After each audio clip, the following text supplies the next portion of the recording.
Mangal Pandey, the spark that ignited India's first war of independence. The single pull of a trigger can sometimes change the course of history. On March 29, 1857, when Mangal Pandey raised his musket against his British officers, he did more than commit an act of insubordination. He lit the flame of what would become India's first organized uprising against colonial rule.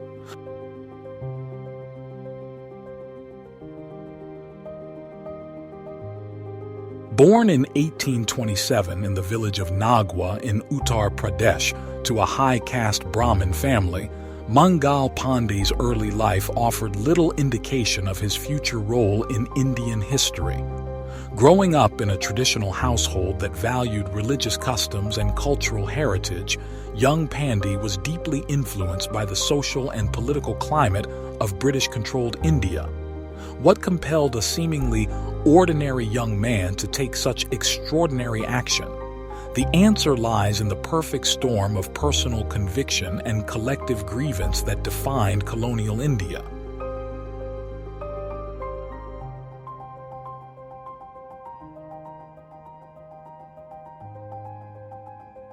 At the age of 22, Pandey joined the Bengal Native Infantry, a regiment of the British East India Company.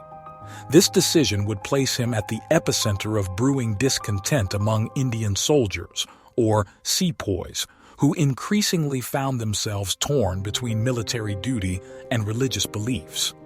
The British, perhaps fatally, underestimated the depth of this tension. The match that would ignite Pandey's rebellion came in the form of a seemingly innocuous military innovation: new pattern 1853 Enfield rifle cartridges. These cartridges were rumored to be greased with animal fat, specifically from cows and pigs. For Hindu sepoys, who revered cows as sacred, and Muslim soldiers, who considered pigs unclean, the act of biting these cartridges, as was required before loading, was nothing short of religious sacrilege. But was this merely about religious sensitivity, or did it represent something more profound? The cartridge controversy symbolized the British colonial power's fundamental disregard for Indian cultural and religious identities, a microcosm of the larger indignities suffered under foreign rule. On that fateful Sunday in March 1857, something in Mangal Pandey snapped.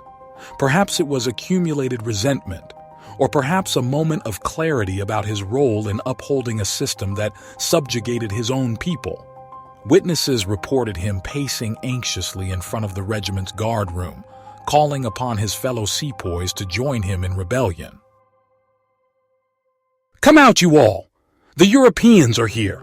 From biting these cartridges we shall become infidels," he reportedly shouted.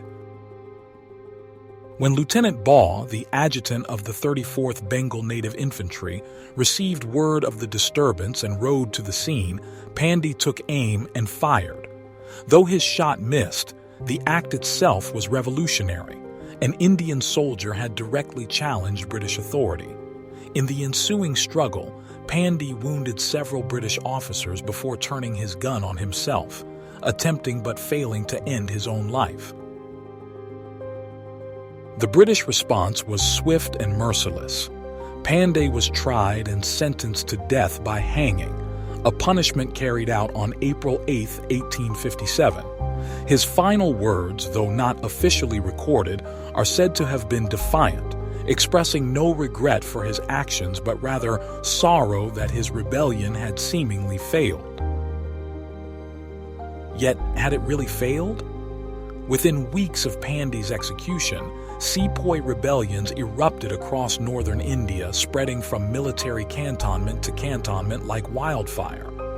What the British dismissed as a singular act of insubordination had in fact been the harbinger of what would become known as the Sepoy Mutiny, or as Indian historians rightfully call it, the First War of Indian Independence.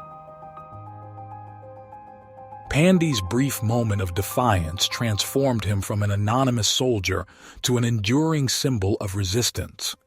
His name became synonymous with anti-colonial struggle, his actions immortalized in folk songs, literature, and later, in film and television. In 1984, the Indian government issued a postage stamp in his honor, and his legacy lives on in the many streets, institutions, and public spaces named after him across India. Perhaps most significantly, Pandey's rebellion forced a fundamental reassessment of British colonial policy in India. The East India Company's rule ended shortly after the 1857 uprising, replaced by direct crown control, the British Raj, which itself would last only 90 years more before India finally achieved the independence for which Pandey had sacrificed his life.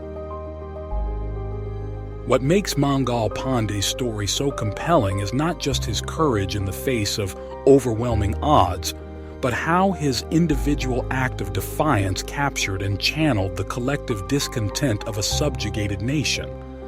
He did not live to see India free, but he played a crucial role in planting the seeds of a resistance movement that would eventually bear fruit in 1947 when India finally gained independence. Mangal Pandey's life and death exist at the intersection of personal conviction and historical inevitability. His act of rebellion, though seemingly impulsive, was the product of deep-seated grievances shared by millions of Indians living under colonial rule. In the tapestry of India's struggle for independence, Pandey represents one of the earliest and most vibrant threads, a reminder that revolutions often begin not with grand strategies, but with the courage of individuals willing to take a stand. His legacy transcends the circumstances of his rebellion, or even the immediate aftermath of the 1857 uprising. Pandey embodied the awakening of a national consciousness, a realization among Indians that foreign rule was neither inevitable nor acceptable. Though he did not live to see his country free, his sacrifice was not in vain. Each subsequent freedom fighter who took up the cause of Indian independence, from Bhagat Singh to Mahatma Gandhi, stood on the foundation laid by early rebels like Pandey. In today's independent India, Mangal Pandey's story serves as a powerful reminder that the price of freedom is eternal vigilance and sometimes ultimate sacrifice. His brief but consequential life demonstrates how a single act of courage can echo through generations, inspiring others to continue the struggle for justice and self-determination. Though the British gallows silenced his voice, they could not extinguish the flame of resistance he had ignited, a flame that would eventually light the path to Indian independence.